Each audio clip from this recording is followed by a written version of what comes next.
Hello everyone, this is Shadow. Due to copyright restrictions on YouTube, I can't publish many of the audiobooks you love. That's why I've created a special paid service where you can enjoy over 300 high-quality audiobooks from platforms like Webnovel, Pocket FM, Audible, Wuxia, and more. Each novel comes as a one-time purchase, no subscriptions, no hidden fees. After payment, you'll receive full access via Telegram, along with all future updates for that novel. You'll find a wide selection of your favorite genres and titles, always in premium audio quality. Check the full list of available novels in the description. DM me now to get your favorite stories in audiobook form and start listening today.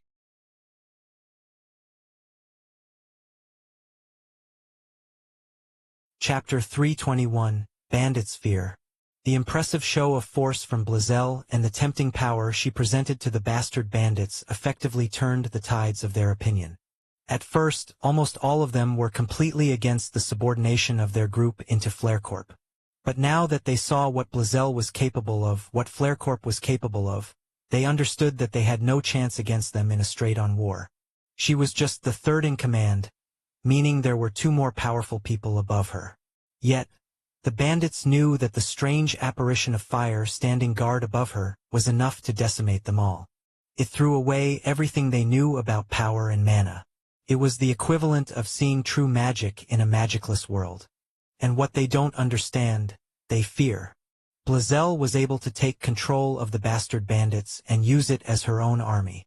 In truth, she was just here to consolidate the territories and prepare them for the arrival of FlareCorp, but nobody knew that Heste failed in his mission. Now she had to clean up his mess, starting with the one called Reborn. She can't wait around for them to appear here in the forest. She had to strike them while they were unprepared. "Tell me everything about Reborn," she demanded. The bandit scouts told her everything the public knew about Reborn. Their expansion into Angora City and the Grafted Cluster, their strange innovative products, and most of all, their Golden Road project. A Golden Road project? Blazelle uttered. Is it a coincidence or is he part of the race? She asked herself. It doesn't matter. It will all falter in the face of FlareCorp anyway. If they have already started their Golden Road project, then we shall destroy its reputation. By the time my cousin arrives, this southern tip must be cleansed of all things Reborn. Blazelle shouted orders at the bandits, who quickly accepted her words. Wayno, the bandit leader, could only stand around in the sidelines and watch as the bastard bandits got turned into FlareCorp's possession. Harass all travelers using the Golden Road. That ought to make them distrust Reborn. In all the years of the bastard bandits' history, they had always stayed within the protection of the forest and the fairies. It was what made them hard to get rid of. But now, Blazelle was taking out their territorial advantage and attacking Reborn in their own turf. He knew Reborn. Despite them acting as a peaceful merchant company, there were a lot of rumors about their impressive firepower. Mithril artifacts, for instance. They had a lot under their sleeves, and they wouldn't simply just stand around while their territories got attacked. Case in point, he knew Sleazy had gone off on his own and tried to attack Reborn. And he ended up disappearing from the face of the earth. Things could end up the same as that. Michael transported himself to the truck stop in the Golden Road right in front of McTony's. When it first opened up, the restaurant saw no more than 50 people a day. For Tony and Remy, this many customers was already well above what they had back in their rundown little restaurant near the slums of Angora City. They were already quite satisfied if this were to continue day in and day out. But just after a week of its opening, they saw their numbers jump up to almost 100 customers. The fact that McTony's was located in the middle of nowhere made this even more impressive since there was less foot traffic here. Michael visited on the peak hour, just after the sun had set. Travelers and merchants used this truck stop to camp and sleep in for the night. And when they saw a restaurant open, they decided to eat in before going to bed. So, the restaurant capacity of 50 seats was nearly filled, with just a few vacant positions left. Michael walked in and saw Tony and his kitchen staff hard at work, tossing pans with a raging fire almost reaching to their heads. Even when they used spells like cook evenly and automatic stir to make work more efficient, it seemed like it still wasn't enough. "Excuse me, I'd like to order a McTony's," one of the customers on the counter shouted, trying to get the chef's attention. Just then, he saw a small boy use a small stool to reach eye level with him. "All right, sir," Remy adorably said. "I'm sorry, but you will have to wait 15 minutes for your order. Is that all right?" The man wanted to complain, but saw how much the chefs were working hard to fulfill orders. He also didn't want to be the guy to lecture a little kid, so he just nodded and waited like the other customers. He consoled himself with the fact that McTony's chicken was worth the wait. "A lot of customers today, huh?" Michael approached the counter, with Tony and the Rebornian chefs greeting him with a strained smile. "Michael, you couldn't have come at a worse time," Tony said, juggling 2 pans of chicken in his hands at the same time. "I can't believe it, but this is the first time that the restaurant has been filled to capacity. I know I should be happy, but this is stressful, haha." Despite his complaints, Tony saw joy in his work. For the first time, he saw how much people loved his chicken. "Any problems with the ingredients?" Michael asked the Rebornian chefs assisting Tony. "Not yet, boss. We still have a lot of chickens in our freezer, and we have more coming in tomorrow delivered from Barkus Chicken Farms. However, we didn't expect the customers to increase this much. Our stock of dragon's whiskers is getting low." Michael had Tony and the other chefs coordinate with all the merchants in the Kings and Queens region for any dragon's whiskers that they had in store. When the store first started, the stock lasted well enough. But now that their restaurant had filled capacity for the first time, it seemed that they would need a lot more than that to satisfy demand. The chefs gave Michael some paperwork that graphed the rapidly increasing customer base of McTony's. According to their projections, this wouldn't be the first night where they would get this much customer in the peak hours of the afternoon. "I'll have Shiina contact some of the adventurer guilds in the Queen's region and formally issue a mission for Dragon's Whiskers. With the extravagant fee they posted, their stock of Dragon's Whiskers would at least be able to give them a stock for a few months." Just then, the restaurant door opened and a group of customers entered inside. The excitement was clear on their faces. Anyone could tell that they were returning customers of McTony's. However, the smile on their faces soon turned into disappointment when they realized that the restaurant was filled with people. There were no more seats left for them. "Ah, damn. Guess we'll have to come back another day." Michael heard this and turned to Remy. "Are they always leaving like that?"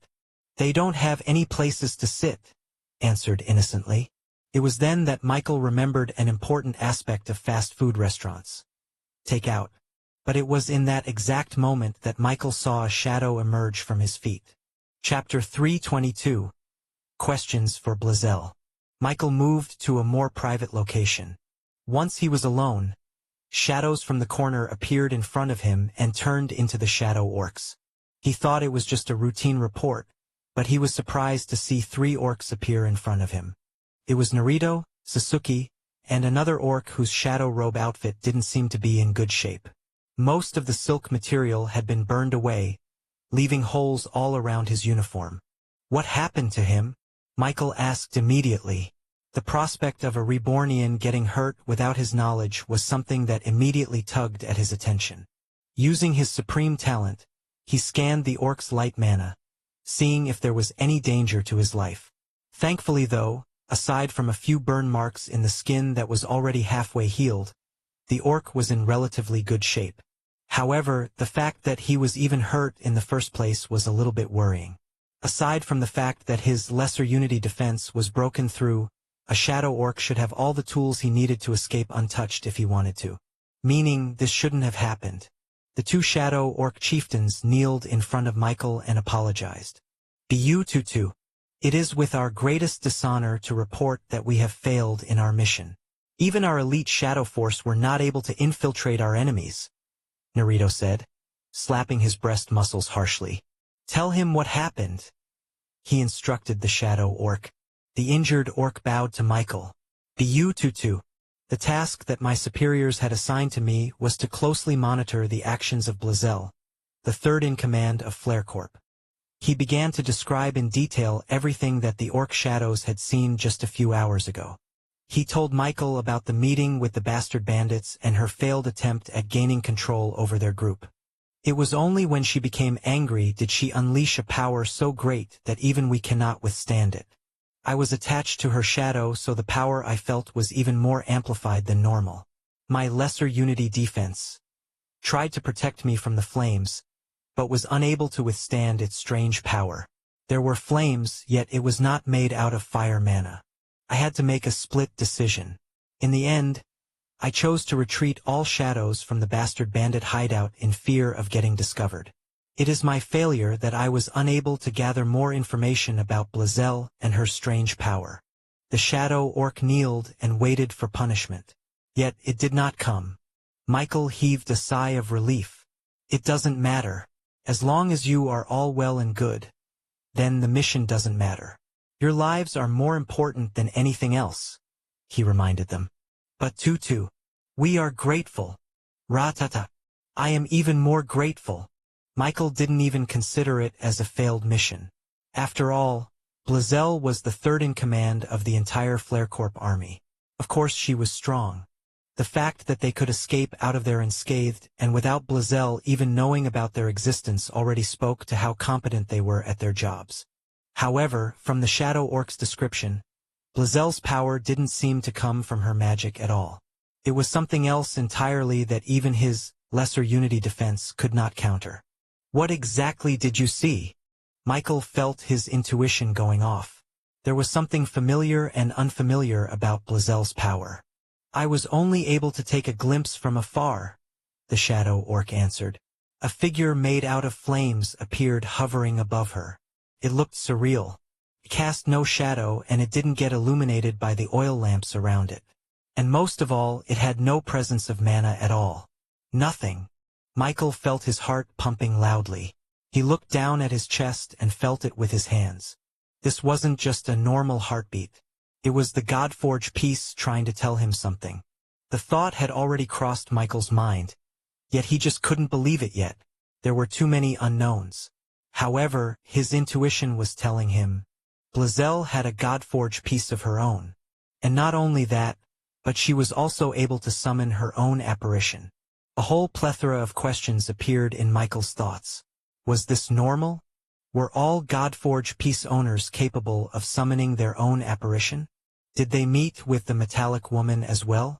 These questions appeared on Michael's mind, yet he was incapable of answering them. But there was one thing for sure. This is the secret of the Godforge pieces, Michael realized.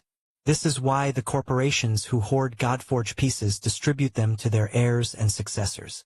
The power held in these supernatural metal materials was something that could bypass any and all sorts of magical spells or defense. It was something that defied all logic, needing no mana at all to show a tremendous force of power. Our Shadow Orcs have also heard chatter from the bandits that went outside. They are planning on attacking the Golden Road and all its travelers as a way to discredit us, Naruto reported. Although Michael wasn't a fan of violence, he wouldn't back down from a fight, especially if he already had a reason to confront her. If Blazelle was planning on attacking them, then he would finally have an excuse to fight against her. And whether she wanted to or not, he will find a way to make her answer everything she knew about the Godforge pieces. He was only able to summon the metallic apparition through the use of his Unity gun, which was a combination of a mystical and physical art spell that utilized the Unity mana. However, Blazelle and presumably others were able to find a way to bypass that and summon their own apparition even if they could not wield Unity mana. All of his questions could only be answered by someone like her. Summon the Dragonborns, he said to the Orcupine chieftain. If they want to fight on our turf, then we'll give them what they want. Ra-ta-ta, Sasuke roared in excitement. We shall have our high shadows and mid shadows lure the bandits to a secure location. Naruto, go to the nation of Reborn and bring out the bandit prisoners. Tell the centaur guards that this is urgent. They will know what to do. Be you Tutu, Naruto shouted back. I shall not disappoint you. Now the elite Shadow Orc was the only one that remained. Are you injured? Michael asked him. No, boss. Please let me participate in this and allow me to redeem myself. The Orcanine Orc's ears were practically drooped down. Once he thought Michael wasn't going to assign him a mission. Michael couldn't really deny the guy after seeing the eagerness in his eyes. And since he didn't have any serious injuries, Michael relented. Go to Neo Orcus and seek out Beth in the chocolate factory. Tell her that I'll meet with her soon to talk about our products. Chapter 323. Concentrated. Michael transported himself near the forest of Neo Orcus. There, he saw a large factory building with white smoke rising from the chimneys. The scent of a rich and sweet mixture wafted over his nose, the smell of chocolates. This was the chocolate factory where they turned the native cacao seeds into delectable sweet snacks that everybody seemed to enjoy. Chocolates was actually one of the most sold products in Reborn. Not only was it loved by the general public, but its public perception as an energy booster helped it become a mandatory snack for the knights and other fighting-related jobs. Even adventurers used it as their sustenance whenever they were off on missions for long periods of time. But because of its demand, there were some troublemakers who wanted to get it directly from source. But of course, the factory was tightly guarded, with Rebornians positioned all around the walls surrounding the building. There were watchtowers pointing lights all over the corners, making sure there was no one there plotting to rob the place. The guards bowed as he walked inside the building. Inside, he saw Rebornians garbed in white safety coats and glasses. After all, processing chocolates needed a lot of heat and steam, which can create a lot of accidents. Michael walked past conveyor belts with a worker magically using the mechanical spouts to pour perfectly portioned liquid chocolate into a mold. This would then get transferred over to the next machine, where it would get cooled and packaged by a Rebornian into a wrap. The workers bowed and gave Michael a smile as he walked past them.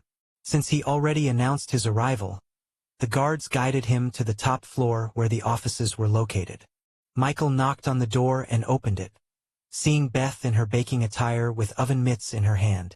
She had just finished cooking a batch of cookie chocolates. Even though this was an office, Beth had it retrofitted to become a bakery where she could experiment with new recipes to sell. "Michael, it's great to see you. Come have a try of this," she said, giving Michael a freshly baked chocolate chip cookie. He tasted it and knew that her skills had improved since the last time he saw her. "This is good, but this is not actually what I came here for," he said to her. "I'm here for the concentrated chocolates." Beth nodded and immediately walked over to her cabinet to take out a metal box containing 5 separate chocolate bars. Each bar turned darker from left to right. "Just as you have ordered, we have been doing experiments to make the chocolate more concentrated than the last," she said, bringing up the lightest colored bar on the box. "This is our normal chocolates, the one we sell to the general public. It contains 25% cacao concentration." Michael nodded. This was the normal amount of cacao that they sold everywhere. According to their research, it was in this concentration where it was chocolatey with not much bitterness to consume. But for Rebornians, it was a whole new different story. After all, Michael gave them all a skill called Sugar Rush, allowing them to increase their mana efficiency, mana consumption, mana power, and everything else upon consumption of a chocolate bar. Right now, the 25% cacao chocolate allowed each Rebornian to increase their power by 1-star realm. If they were 3-star magicians, they would turn into 4-star magicians upon consumption. Michael still wasn't satisfied with this, however. He wanted to see what would happen if they increased the concentration of the cacao chocolates to the Sugar Rush skill. The first result was disappointing. Just putting more cacaos into the recipe only resulted in a very marginal increase in strength.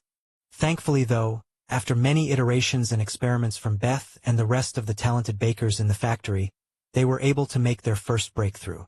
By compressing chocolates into a much denser material, while still adding in more ingredients, they were able to create a 35% cacao concentration chocolate. It still wasn't enough to improve power by 2-star realms, but it was enough to almost reach it by just a hair. "This is our very best chocolates," Beth said as she showed Michael the darkest chocolate bar with the number 35% stamped on top of it. "How much do we have right now?" he asked her. "We have about 5,000 in stock, and we can rush production for another 1,000 today if we shut down all normal chocolate production." "That's enough for now," Michael said, pocketing the chocolate in his inventory. "Can you make more in the future?" "The problem is with our current stock of cacaos. Creating the 35% concentrated chocolate needs about twice the amount of cacao needed for a normal chocolate. And the sacred trees of the orcs are only limited in amount. If we were to focus on the production of concentrated chocolate, we won't have enough to satisfy the demand of our customers. Although the sacred cacao trees from the orc tribes were numerous, it was still limited. And the cacao trees that were planted back in the nation of Reborn still wouldn't mature for another few years before it was able to bear fruit. I'll ask, and if she could plant more cacao trees back in the parched lands, so that we won't have this problem in the future, he said, making a mental note. I'll have the shadow orcs come and pick up the 35% chocolates to distribute among our forces. Thanks for your help, Beth. No problem, Michael. Come by if you want some freshly baked cookies. Meanwhile, the bastard bandits had set off from the safety of their forest and ventured into Reborn's territory. They stalked the Golden Road deep into the night, hoping to catch straddlers that were easy prey. However, they were horrified to find out that each of those automobiles could ride faster than even an arrow. They zoomed through the flat roads, leaving the bandits unable to catch up to them with their horses. Eventually, one of their scouts came back from Angora City. The man had been walking into taverns and trying to find more information about Reborn and the Golden Road. It didn't take long before the conversation ended up at the truck stop. Truck stop? The bandits questioned. Is that a new town? The scout clearly didn't know as well. It doesn't matter what it is. What's more important is that they are property of Reborn in the Golden Road. I heard there's a lot of people going there and camping to sleep. With no luck robbing the people driving in the roads, the bandits decided to travel to this so-called truck stop for days on end. It took them a while, but they finally reached their destination. And there, they saw a bustling community of automobiles and people alike. Cars were going in and out of the truck stop, with most parking their cars on the designated spots and leaving to enter an establishment on the side. McTony's, the bandits muttered to themselves. There were a lot of people inside. A lot. And they were just there like sitting ducks, ready to be robbed. With a silent nod, the bandits approached the busy building. Chapter 324. Restaurant Hostage.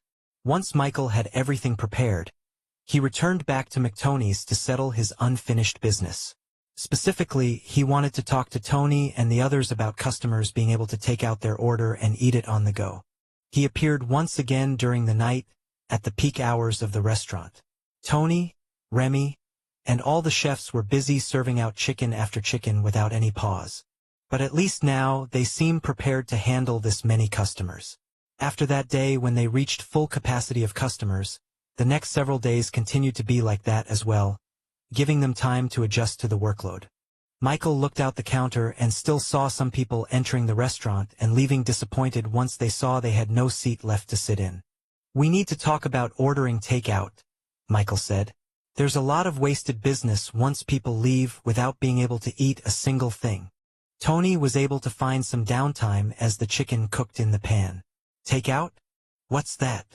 But before Michael could say anything to him, a shadow emerged in front of him, with an orc appearing right in the middle of the kitchen floor. Boss, the Orcanine orc said, kneeling. The bandits have finally reached this part of the Golden Road. They are currently targeting this restaurant as we speak. That finally got Tony's attention. Bandits! They're coming here. Michael waved off Tony's concerns. We have it under control, he said nonchalantly. As I was saying, I think it's time we implement a takeout system for customers that can't sit inside the restaurant.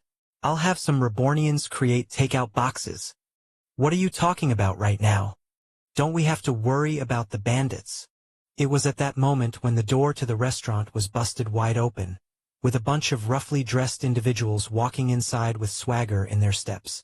They did nothing to hide the sharp weapons holstered in their waists and even proudly displayed it to everyone who wanted to see. The customers frowned at the entrance of these new people. The fact that they didn't line up at the counter to take their order meant that they were not here for the chicken. They were here for something else entirely. The 10 or so bandits spread themselves around the restaurant, covering every corner, window, and exit. They leaned into these escape routes casually, but it was clear that they would not hesitate to resort to violence if one wanted to get past them. The bandit with the bandana on his forehead walked on top of a table, never minding the fact that there was still chicken on the plate. Okay, don't panic, people. "This is a robbery," he announced. The customers all froze in their seats as the other bandits reached out for their knives and presented its sharp blades to the crowd. "Don't move from your seats if you don't want something bad to happen. If you try to run, we have more people waiting outside," he said, pointing his knife at the windows showing more bandits leaning on the glass. "Just do as I say, and no one gets hurt, understand?" The customers had no other choice but to nod their heads and comply with the bandits. Meanwhile, Tony was able to witness as the bandits took the entire restaurant hostage. The whole place was surrounded by bandits. "Oh no, Remy, hide," Tony said to his son who was hiding behind his legs. "Michael, just please ensure that my son is safe from them." The dogfolk assistant chef approached Tony with a reassuring smile. "There's no need to worry, Tony. You're a new Rebornian, so you don't understand.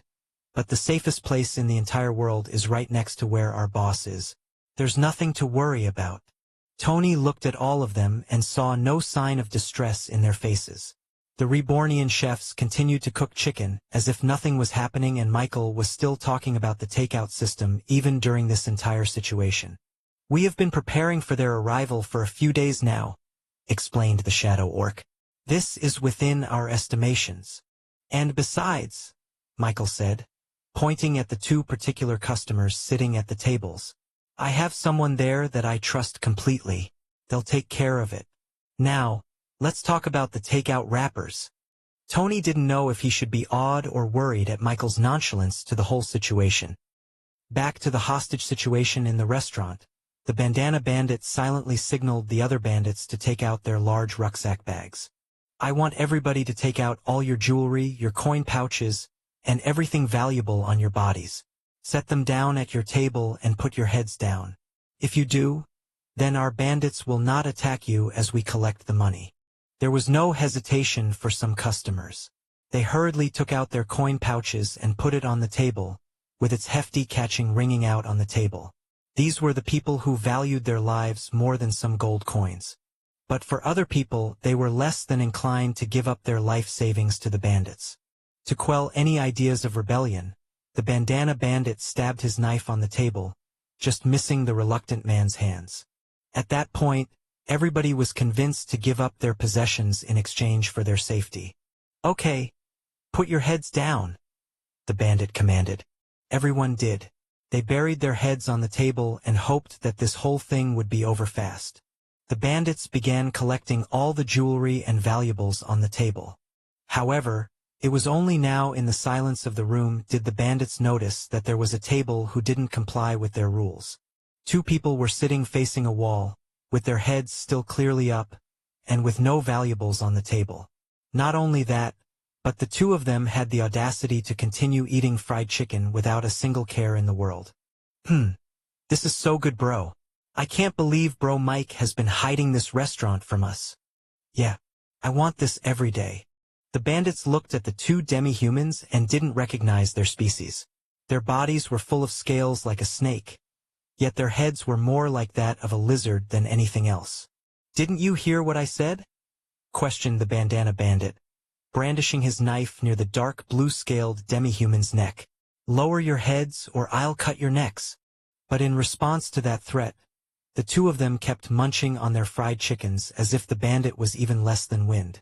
In the silence, the crunch of the chicken resounded out through the restaurant, confusing all the bandits. These people must be wrong in the head for acting like this in a robbery. "I want to finish this quickly so that I can order one again," said Zion, wiping his mouth filled with sauce. "All right," Jaku replied while stretching. "I'll take this first one, you do the others." The bandana bandit finally had enough. "I warned you," he shouted, thrusting his knife towards Jaku. Chapter 325, Hole in the Wall Restaurant. The 4-star spell, Thunderous Burglary, erupted within the knife, creating yellow electricity that surrounded the very blade itself. With the speed of thunder, the knife reached Jaku's side in a matter of milliseconds. Clink! A sword coming from below Jaku's elbow parried the knife, preventing the blade from going any further. The bandit's eyes widened as he looked at Jaku, who was suddenly wielding a sword out of nowhere. The bandit didn't even see him have a sword in the first place. Not only that, but with the very short distance it had to travel, the bandit thought his knife would surely pierce through the demi-human scales. The worst part was that Jaku hadn't even turned around yet. He was still taking his last bite of the chicken in his hands, with the sword just positioned on his side near his elbow. TSK. Impressive. But that exchange alone let me know you're just a 3-star swordsman. That's not good enough. The bandana bandit retreated his thunderous knife. His feet and arms began to emit electricity as well, giving him a boost in both speed and power. He thrusted his knife to Jaku's shoulder, but the Dragonborn finally turned around and deflected off the knife with the flat side of his blade. The thunderous knife slid and thrusted into the wooden table. The whole structure exploded into a million charred splinters as electricity coursed through it from the knife. Jaku got up off his seat and faced the bandana bandit, who smiled and flipped his knife in the air. As a piece of wood fell from the ceiling and hit the ground, the bandit rushed to Jaku with bloodshot eyes. He thrusted the knife to Jaku's stomach, with the Dragonborn parrying it with an upward swing. The bandit moved closer, using the close quarters combat to his advantage. His knife was very easy to maneuver, allowing him to create a relentless flurry of thrusts. Each strike was parried by Jaku, with the clashing of their blades creating sparks that flew around the restaurant. The bandit's unrelenting flurry of attacks forced Jaku to continue to move backwards. Each of the bandit's thrusts allowed him to take one step closer to Jaku until the Dragonborn was standing behind a table of innocent bystanders. He stepped in and pushed his knife to Jaku's neck, parried only by Jaku with his downward swing. The bandit rushed again, intending to hit Jaku's left ribs. If the Dragonborn dodged this, the knife would slip past him and hit the innocent people sitting at the table behind him. So instead, Jaku used the flat of his blade to stop the knife dead in its tracks, perfectly keeping it in place and creating a pause in the fight. The bandit used this opportunity to rush his knife before Jaku could reposition his sword, intending to cut his elbow. Yet, at the very last second, Jaku's sword erupted in a blue lightning, creating an illusion as if two swords had appeared in front of Jaku and deflected the knife before it hit him. The bandit's eyes widened. Jaku's entire body was now surrounded by blue lightning, similar to the bandana bandit's body-enhancing spell. Just then, a blur flashed past the bandit's eyes and he subconsciously raised his knife, barely knocking Jaku's swing off course and saving himself from a much deeper cut in his chest. Blood stained the bandit's outer garment from the surface-level injury. The bandit looked down at his chest plate and saw a small cut in the middle of the metal. If it weren't for this, he would have suffered a much deeper injury. You're faster than me. I'm 1-star realm above you. The bandana bandit shouted in disbelief. Who are you? You attacked us, and you don't know who you're fighting against? I know I'm lazy, but that's even lazier. Jaku put his sword on his shoulder and disappointedly shook his head. The bandit's eyes widened as he finally remembered the rumors. There were talks about the famous fighters of the Reborn Company, the people who defeated the Stone Cold Six, the Dragonborns. You're the Dragonborn? Jaku nodded. The bandana bandit gritted his teeth and gripped his knife tighter. It doesn't matter who you are when there's 10 of us. 5 bandits thrusted their swords behind Jaku. The Dragonborn's body erupted in a blue lightning, allowing his speed to reach even faster limits. From their perspective, he seemed to have disappeared from their sights, leaving the bandits to crash into one another. Massaging their heads, the bandits looked up and searched for Jaku. They looked up and finally saw him on the other side of the restaurant. The dark blue-scaled Dragonborn took out a freshly cooked chicken from the counter and pinched a small piece before eating it in one go. The bandits were shocked at the audacity. Get back here! The bandana bandit shouted, empowering his knife with a thunderous quality. His body almost turned into a blur as he lunged towards Jaku. Clink! At the moment of impact, the bandit remained still. Slowly, he raised his head and looked at the blade on his knife. It had been shattered into a million pieces on the ground. How? Jaku didn't let the bandit recover and hit him in the head with the flat part of his blade, knocking him out cold. Then, He disappeared into a blue lightning bolt again before reappearing right in front of the 5 bandits. Flustered, they tried to overwhelm him with attacks from all different sides. And for a brief moment, Jaka's body blurred into 5 different bodies, with each one hitting a bandit's knife and deflecting their flurry of blows. Slowly, the bandits felt their knives chipping and cracking with each blow against Jaka's sword. At this point, they slowly retreated and stopped attacking him. Yet it was already too late. Their knives had shattered into useless metal scrap. Before they could even react, they saw a blue blur before a blade slapped them in their heads, knocking them out cold instantly. Ha ha ha! Boom! This is fun! On the other side of the restaurant, Zion had been toying with his bandit targets.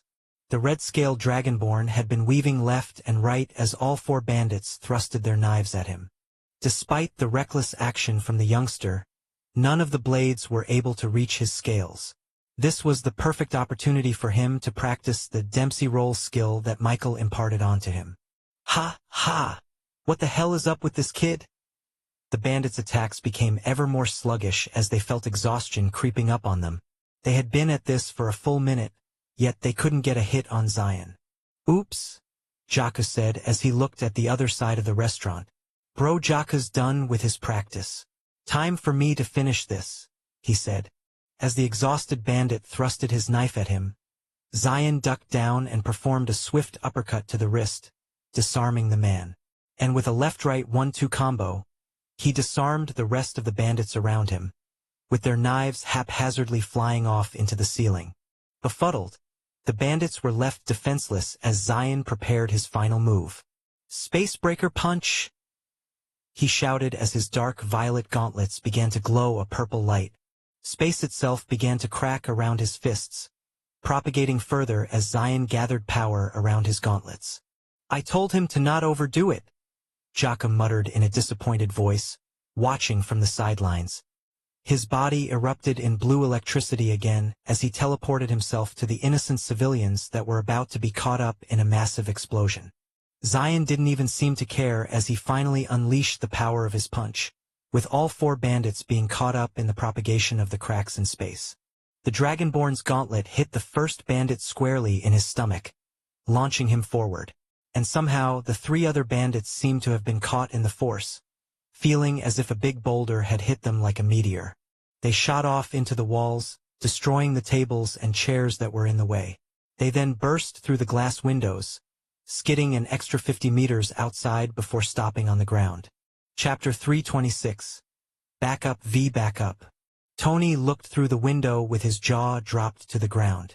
The power those 2 dragonborns showed was unlike anything he had ever seen. It was 10 against 2 with all the bandits in the 4-star realm. Yet, they were swiftly and decisively defeated by 2 demihumans who were only in the 3-star realm. Even though he was just a chef, Tony knew how impossible this all seemed. The Dragonborns didn't even break a sweat. Michael, yeah. Zion was a bit too careless with his punches. The restaurant is a mess, Michael said, looking at a large hole in the wall filled with rubble and glass shards. Not only that, but there were about 3 tables and 6 chairs that were completely destroyed, lowering the capacity for the restaurant. TSK. We warned him about this.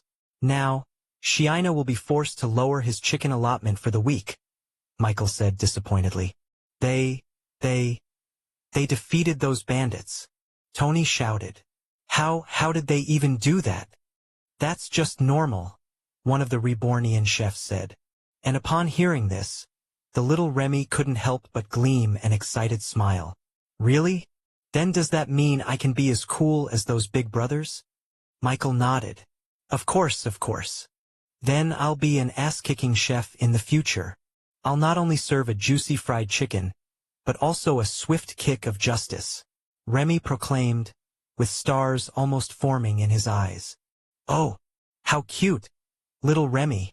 Ho, quite an exciting chef you'll be in the future. We're looking forward to it. Little Remy, worry about that after you don't forget about plucking all the feathers in the chicken. Okay? The Rebornian chefs all coddled and praised the little boy for his ambitions. Seeing this, Tony couldn't help but slap his own forehead. It seemed that he was the only person in this room who knew how difficult it was to be able to defeat multiple vicious bandits 1 star realm higher than you. Son. Just as Tony was about to tell his son about the harsh reality of something called talent, Michael signaled for him to stop talking. Let him have his dream, Michael said. Who knows, maybe he will become what he says in the future. Since the little Remy was still 9 years old, Michael didn't know how talented the boy could become. So, he didn't want Tony to influence Remy by saying that he might not have the talent to become as powerful as the Dragonborns. After all, Michael had realized that perception and self-belief could play a part in the development of talent.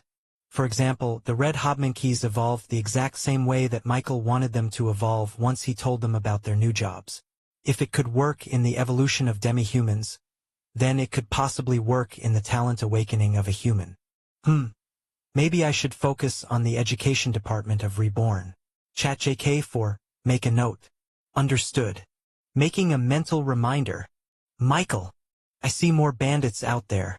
They did say that they have the whole place surrounded. There's more outside. Tony looked through the windows again and peeked through the giant hole in the restaurant. There was a gathering of about 30 or so raggedly dressed men looking down at the 4 knocked-out bandits. They all took out knives from their waists, wielding it with caution as they looked through the restaurant in search of the one who defeated their comrades.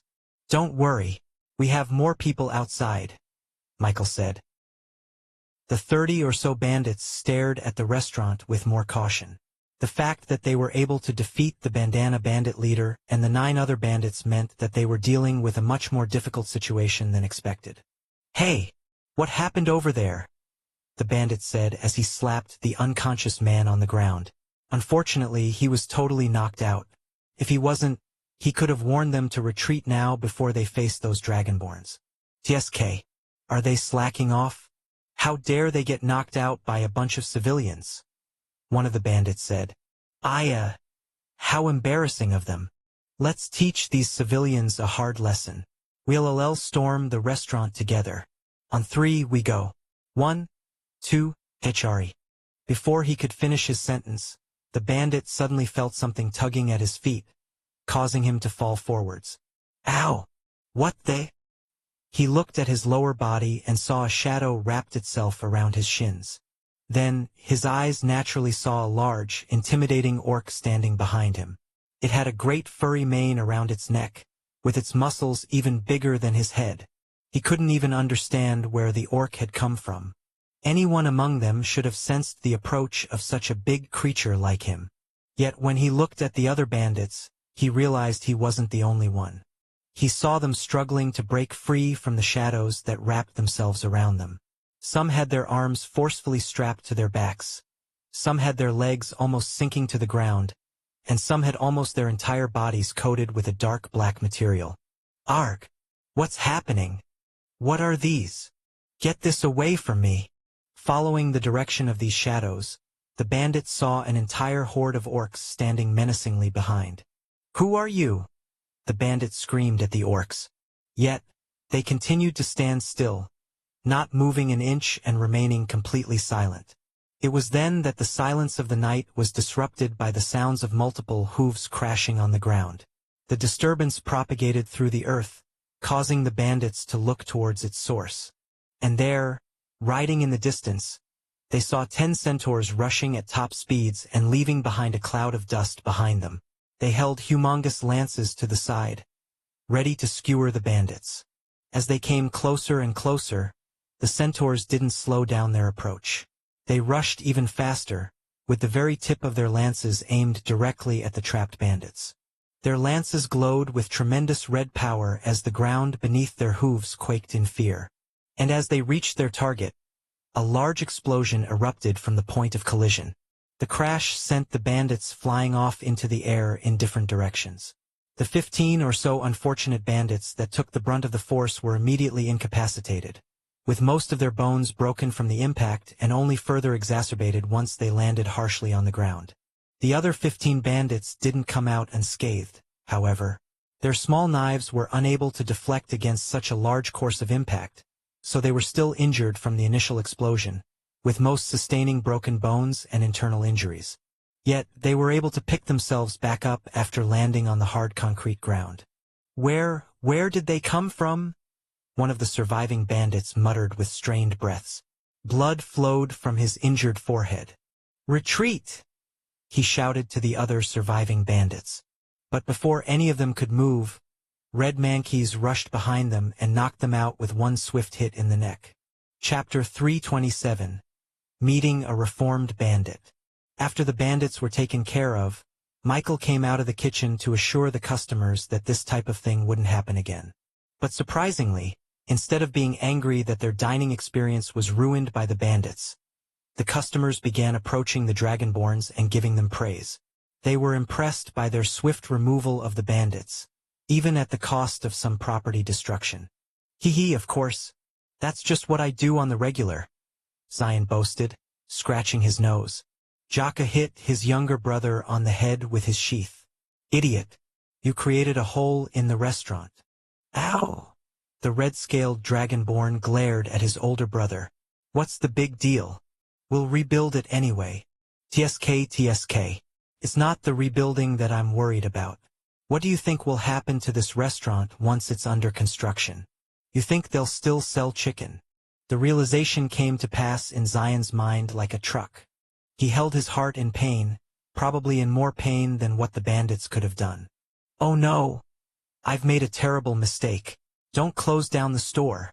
Let's just leave it like this. Thankfully, Shiina wasn't here, or else the two of them would have gotten the screaming of a lifetime. Who are these guys again? One of the customers whispered as they looked at Zion and Jaku. They're the Dragonborns, another answered. I thought they weren't real.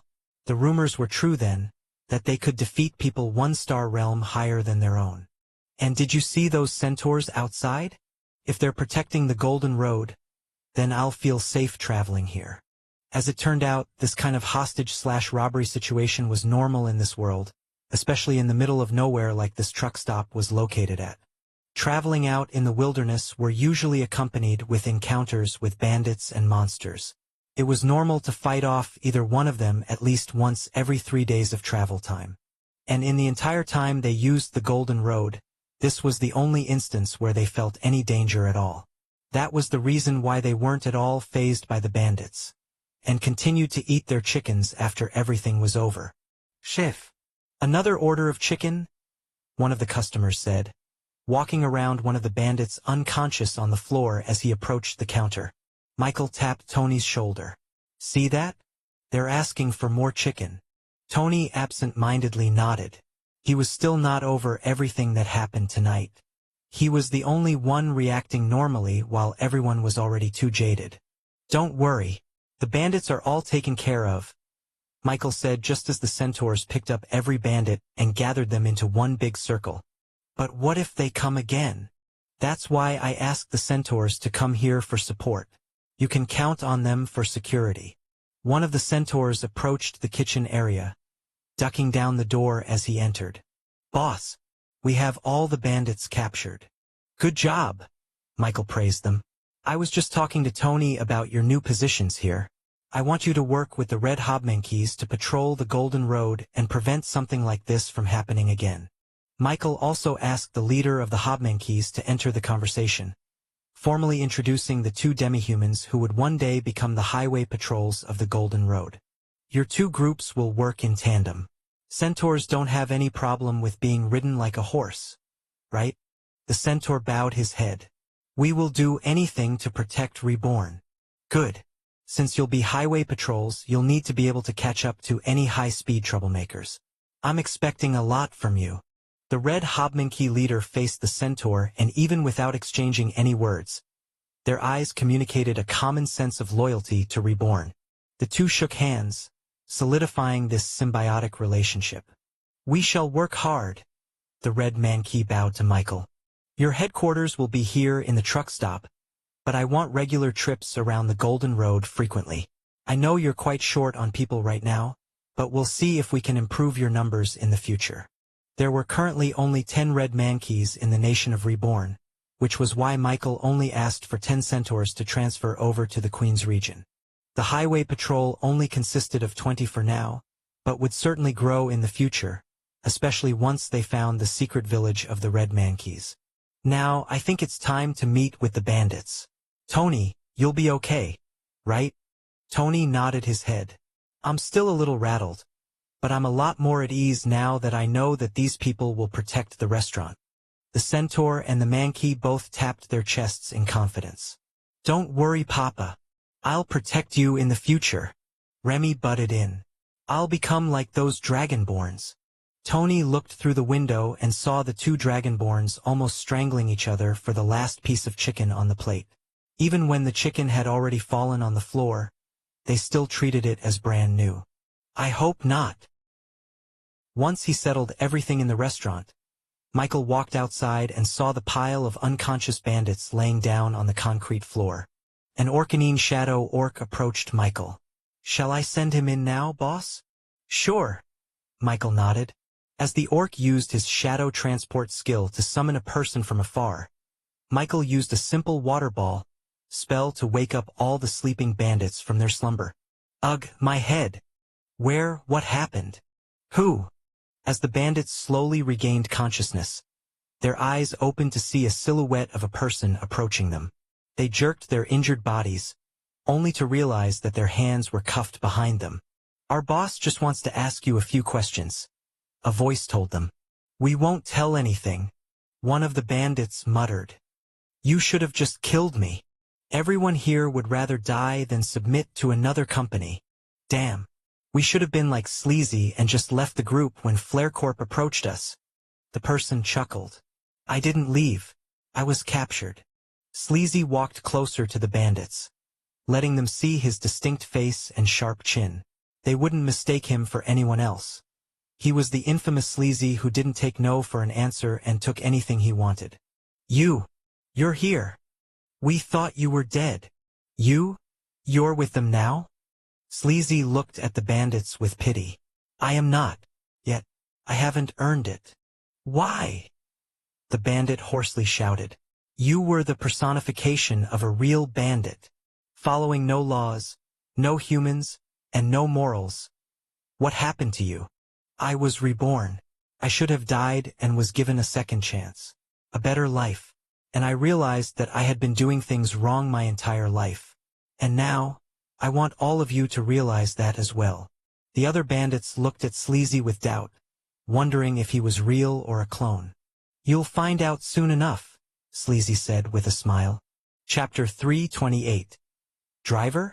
Fighter? The bandits, expecting nothing but torture and mistreatment, were caught off guard when they were suddenly all given a piece of McTony's chicken to eat. At first, they thought it was poisoned or something, but as they took a bite, their eyes widened with delightful surprise. That's just one of the benefits of being a reborn prisoner, Sleazy said to them. After which 30 or so genin, low shadow, orcs appeared and attached themselves to each of the bandits, transporting them directly to the nation of Reborn, landing them in the open court of the prison. There, they saw all the amenities and all the benefits they were afforded even though they were only a prisoner. Just the fact that they had something warm to sleep on was already miles better than their lives back in the bastard bandit cave. Not only that, but they were offered amazing food that they wouldn't have been able to buy even if they were stealing as a bandit. Sleazy began the rebirth progress for the bandits. He would become the senior that would help them realize how great their lives were here in Reborn, just like how the infamous Deathclaw taught him how to accept life in the prison. With the first group of bandits secured and imprisoned, Michael and the Rebornians focused on the rest of them still roaming around the Queen's region. What are they planning on doing now? Michael asked Narito and Sasuke. Be you two. I have sent out my own 50 mid-shadows to survey the area, and we have found a few other groups of bandits laying in wait around the Golden Road. They're targeting our taxis and our buses, Narito reported. My Orcanine orcs will surely trample those troublemakers without problem. Ratata. Boss, I did not think that 50 mid-shadows were enough, so I sent out 30 high shadows to accompany our Rebornian drivers during their duties. They'll be protected once the bandits attack, Sasuke said, sneaking a mocking smile at his rival. Huh? Are you saying that my Orcanines are not enough to defeat the bandits? Narito faced Sasuke, puffing his chests and smacking it hard. I'm just preparing for the worst, Sasuke retorted. This is not the first time that your orcs have failed a mission. What did you say? The U-tutu. Rahtata. You heard me. Michael raised his hand. Please, please, leave your rivalry out of this for now. Boss, please assign this mission only to us. I promise you that we will not disappoint you, Sasuke said, spreading out his quills to make himself bigger and coincidentally, shooting out a few spines to his rival. Ow! Keep your grubby quills away from me. Boss, we'll do this mission. My co-chieftain here can't even control his own quills. Can't expect him to execute the mission well with that kind of carelessness. Michael shook his head. For now, since we're just dealing with a bunch of 4-star bandits, I'm not going to assign it to either of you. What? Boss, are you sure? If not us, then who? We'll let our own taxi drivers defend themselves, Michael revealed. Boss? The 2 orc chieftains simultaneously blurted out. Don't worry, I gave them something to help. Michael wanted to see if the Rebornians could protect themselves without the help of the Shadow Orcs. After all, every single one of them had the Lesser Unity defense with them, and learned basic mystical art spells when they awakened. They should be able to deal with a bunch of bandits easily. Of course, Michael instructed the Shadow Orcs to help the drivers if things got too dicey. Not only that, but he gave them a few trump cards to use that would surely turn the tides of battle. Meanwhile, in a desolate part of the Golden Road a couple of days away from any large civilization, one Reborn taxicab drove through the flat highway at a brisk 60 kilometers per hour. His passenger was a traveling merchant, who came to the grafted cluster to pick up some precious herbs he would sell in Angora City. It was only the 2 of them in the Reborn taxicab with a bunch of plants in the back seat. They hadn't met any other taxicab in this part of the road, making the trip all the more lonely. The sun was already starting to set, but unfortunately, they were still about 1 day away from the Reborn truck stop, so they would have to camp out here in the wilderness for now. The driver drove the cab off-road and picked a seemingly safe spot in the wilderness. There were plants and vegetation covering their camping spot, so they wouldn't be easily spotted. But just as they set up their bedrolls, the bushes started rustling with activity. It wasn't long before 3 roughly dressed bandits showed themselves to the driver and the merchant. They took out their knives from their waists and flipped it around haphazardly.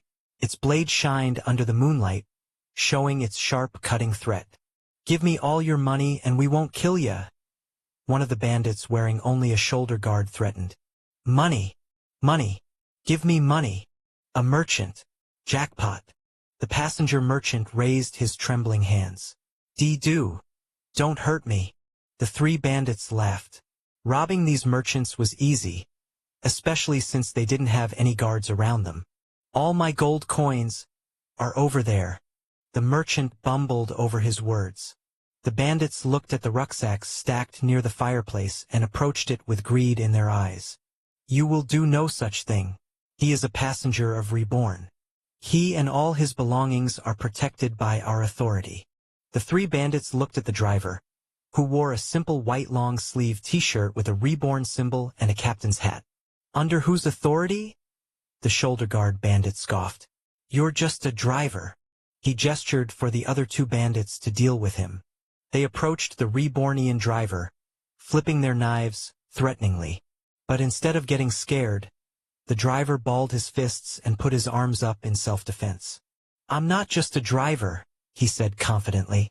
I'm a Rebornian. The driver reached down his pockets, revealing a small, darkish brown, spherical object. The mostly bitter scent of the pellet wafted through the air. While the bandits were confused, the driver swallowed the pellet in one go. And immediately, a burst of energy erupted from the Rebornian driver. The bandits raised their arms to protect themselves from the gust of wind that assaulted their face. Once the wind subsided, they looked back at the driver. What? How is that possible? The 2 bandits felt a sense of overwhelming pressure coming off of the driver. It was as if the man had just broken through to the 3-star realm in a matter of seconds. That was supposed to be impossible. From the bottom of 2-star to almost the peak of 3-star. "What the hell are you two doing?" screamed the shoulder guard bandit. "Attack him!" But before they could recover from their shock, the driver raised his hands and summoned a magic circle in his palms. 2 pillars of water manifested beside the 2 bandits, each one as thick as a tree trunk and as tall as a human. Suddenly, these water pillars gained curved blade-like arms from the bottom to the top. The blades or brushes started rotating, turning from slow to blazingly fast in just a few seconds. The bandits' knives glowed in different colors as they used their respective spells to try and defend against the attack. Unfortunately for them, the driver finished the spell. "Car wash!" the driver shouted. Chapter 329, Golden Road in the East.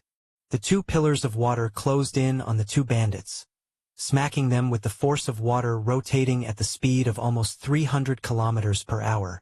It was the equivalence of being attacked by a modern pressure washer. The bandits' rag-like clothes were immediately ripped into pieces and their armor were almost shredded through. "Grhh!" they screamed. And soon, the water pillars stopped rotating, dissipating into nothingness as the driver's spell finished its execution. The 2 bandits, unable to keep their consciousness active, fell to the floor drenched in water.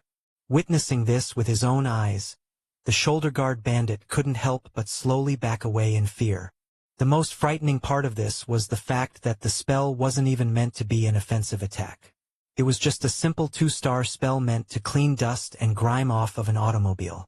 But as the driver consumed the special 35% concentrated chocolate pellet, his innate sugar rush skill activated and increased his measly bottom 2-star power into peak 3-star power.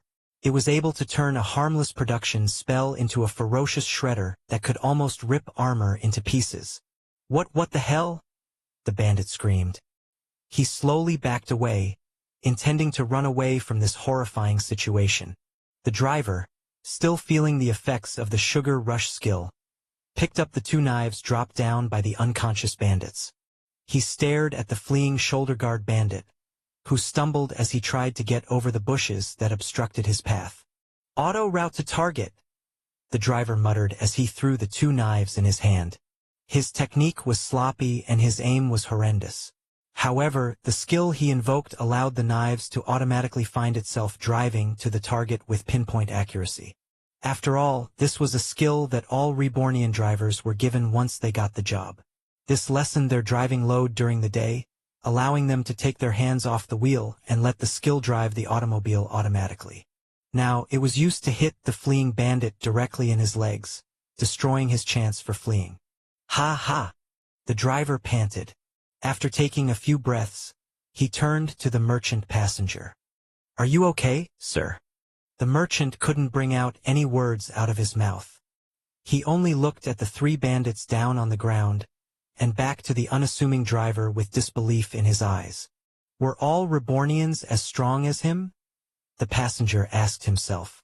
Once the bandits were taken care of, shadow orcs immediately appeared on the scene.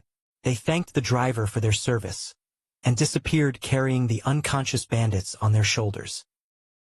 Back at the Reborn headquarters in Angora City, Michael was soon informed about what happened with one of the Reborn taxi drivers. And just as he hoped, the driver was able to protect himself and his passenger all through the use of the experimental 35% chocolate. "This probably won't be the only time that the bandits will attack our drivers," Shiina said as she served a cup of water for Michael at his desk. "Yeah, this is Blazel's plan to discredit Reborn and the Golden Road. All the bandits we captured this far have told us that there are multiple more groups of bandits that are out there targeting taxis. Just like Sleazy said, all the bandits that were imprisoned soon found themselves liking their new situation. It took them a couple of days, but they started cooperating in Reborn's plans to destroy the bastard bandits from the inside out. They told everything they knew about the bandits' plans, including where and when they were most likely to strike. Fufufu, their plans are doing the exact opposite of what they want. We have seen a surge of people using the Reborn taxis to travel the Golden Road," Shiina said, showing Michael a complicated graph. "McTony's is also doing very well, increasing the number of visitors to the truck stop. They're treating it as a safe haven to sleep in. Shall we start the construction of the next truck stops?" "Not yet," Michael said. We don't have resources to spare. For now, let's focus on the Golden Road expansion to the east. Speaking of which, how's it going? The Golden Road was about 70% on the way to the forest on the east. It would probably take 1 or 2 more weeks before people could finally travel there using automobiles. But until that project was finished, people traveled to the east using conventional means, horse carriages. One such horse carriage convoy consisted of merchants and travelers who longed for Reborn to finish the Golden Road. I can't wait until Reborn taxis can travel here, one of the female merchants said. I'm just a simple man. I just want to taste that McTony's chicken again soon. Do you think they'll build a new restaurant here? I hope so, the chubby merchant said. Once we sell our items in the east, we'll have enough money to stay in the nation of Reborn for at least a month. So, just stay strong until then. These merchants were part of the people who journeyed all the way to the ends of the Golden Road, leading them to the promised lands in the parched lands. There, they truly fell in love with the culture and the life of Rebornians. If they had enough money to spend, they would permanently stay in the nation of Reborn and start their own business there. They had been expanding their territory, so this was a chance for them to buy their own land there. Unfortunately, the only way they were going to earn enough for a down payment was by becoming traveling merchants to the east. The trip was dangerous because they had to travel to the forest of the bastard bandits, but it was precisely because of that danger that they would earn a lot of money once they succeeded. As they reached the border of the forest, the caravan stopped and waited. Usually, this would be the place where the bandits would appear and ask for a protection fee. But about an hour later, no bandits appeared. Weird. Those money-hungry bastards would have known we were here even before we reached the border. Should we go? I think we should. If they're not here, we have no one to pay. They can't blame us for that. Left with no choice, the merchants decided to move forward. As they traveled through the forest, the sun finally set and the caravan parked to camp. They unfurled their bedrolls and made a campfire for heat and for cooking. Although they were still wary of the bandits, the merchants decided to eat fast and go to sleep earlier. But unbeknownst to them, there were little spots of light watching over them from above the trees. Hee. Fresh food. I wonder if their emotions are tasty. Vivi, where are those bandits? Why are they not here? The fairy named Vivi wore a purple sequin dress that accentuated her natural curves and showed off her unblemished skin. Her wings were as violet as lilies and as clear as a crystal. She looked at the humans below with a mischievous smile on her face. We'll just have to do it ourselves, she said. Chapter 330. Consume Emotions. The merchant's early evening dinner of porridge soup was disrupted by the loud roar in the distance. It sounded like a mountain had just erupted and caused the entire land to shift to the side. What was that? Guards, can you please check that out? The caravan of merchants employed adventurers to protect them in their travels. So when the loud guttural roar appeared, they were the one tasked to ascertain the safety of the entire group. The 4 adventurers, 1 tank, 1 swordsman, 1 mage, and 1 herbalist raised their weapons in the air as they faced the source of the sound. Grua! Another roar caught all of them by surprise. It sounded closer, much closer than they would have liked. It was as if the monster was already right in front of them. The adventurers looked out into the darkness of the forest, when all of a sudden, the ground underneath them exploded outwards, sending them flying backwards into the merchants' camp. Soil and rock rained down on the entire camp. Everyone stood up and slowly backed away as they looked at the giant creature that emerged from the ground. Its entire structure was made out of soil-like minerals that was usually found only in the depths of the ground. Its 2 trunk-like feet were planted squarely on the ground, supporting the rest of its enormous body. Its upper body mimicked that of a burly man's physique, with large stones acting as its pectoral and abdominal muscles. The arms on its side resembled that of a thick tree's branches, with roots still growing up its arms. Above its body were 2 glowing sources of red light, acting as the eyes of the monster itself. The rocky mouth beneath its large nose opened wide, showing a crystal-like material on their gums. Grua! Its roar was akin to 2 continents crashing into each other. It was deep and soul-piercing. The adventurers looked up at the rocky creature with horror painted on their faces. "A rock golem," the tank muttered under his breath, his voice cracking. 6-star. A 6-star monster. Their fear was not without merit. After all, their adventuring party was only rated for monsters 4-star and below. Defeating a creature 2 stars above that was a guaranteed impossibility. Run! The swordsman screamed to the merchants. It was only now that the caravan of businessmen moved with haste. They started bolting opposite of the rock golem. But it was at that moment where the ground exploded once again, catapulting the fleeing merchants back into the feet of the rock golem. Everyone despaired as they saw 3 more rock golems emerge from the ground, each one as gargantuan and as powerful as the first one. "No way! We're dead!" Surrounded by these 4 monstrous creatures, the caravan of merchants thought they were close to seeing their end. They had no way to escape. The 4 rock golems raised their branch-like arms up in the air, intending to smash these humans into bits. Even the tank's shield won't protect against the onslaught of these 4 monsters. While the humans were in this state of terror, 5 fairies fluttered their wings as they looked down at the emotional scene. These rock golems were their own construction, and they used it frequently to create a high-stakes and tense situation for humans to experience.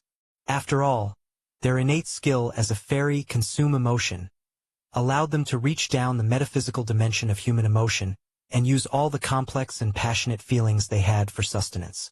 The pink-haired fairy, who was slightly bigger than the other 4, led the ritual for today's fine dining experience. She danced in the night sky, letting the small powder of golden sand-like particles float down into the ground. A fairy's dust not only allowed a person or object to float, but it also heightened the emotions of humans who came into contact with them. So, the merchants and the adventurers felt the fear of their lives even more as they faced the 4 rock golems. Vivi looked at the humans and saw the chubby middle-aged man as the perfect candidate. He was the one showing the most emotions. She swooped down on top of his head as a tiny magic circle appeared on her hands. "Come down, my pretties," Vivi whispered to her fairy friends above. The 4 fairies floated down as well and chose their own targets. The magic circles they conjured allowed them to harvest the emotion and turn it into usable energy. Hi, Vivi laughed. "Let's eat. Golems, do it now." Finally, the rock golems brought down their arms, making the humans clench their own bodies out of fear. In that moment, it was as if time itself had slowed down for the fairies. The intense situation brought a vulnerability within the humans and allowed them to see through their memories and their emotions. Vivi licked her lips as she sorted through the different lights of emotions present in her target's head. She immediately looked for the purple lights in his memories. This was the emotion of fear, specifically, the fear of death. It was the strongest of all emotions and gave the most amount of sustenance for the fairies. This was why they tolerated those brutish bastard bandits. They were the ones who regularly put the fear of death into people. "Bon appétit," Vivi said. But just as she was about to consume the violet light, a new light suddenly caught her eye. It was just peeking down below from the fear emotion. Curious, Vivi pushed aside the violet light and saw a unique and new— "Hello everyone, this is Shadow. Due to copyright restrictions on YouTube, I can't publish many of the audiobooks you love. That's why I've created a special paid service where you can enjoy over 300 high-quality audiobooks from platforms like Webnovel, Pocket FM, Audible, Wuxia, and more. Each novel comes as a one-time purchase, no subscriptions, no hidden fees. After payment, you'll receive full access via Telegram, along with all future updates for that novel.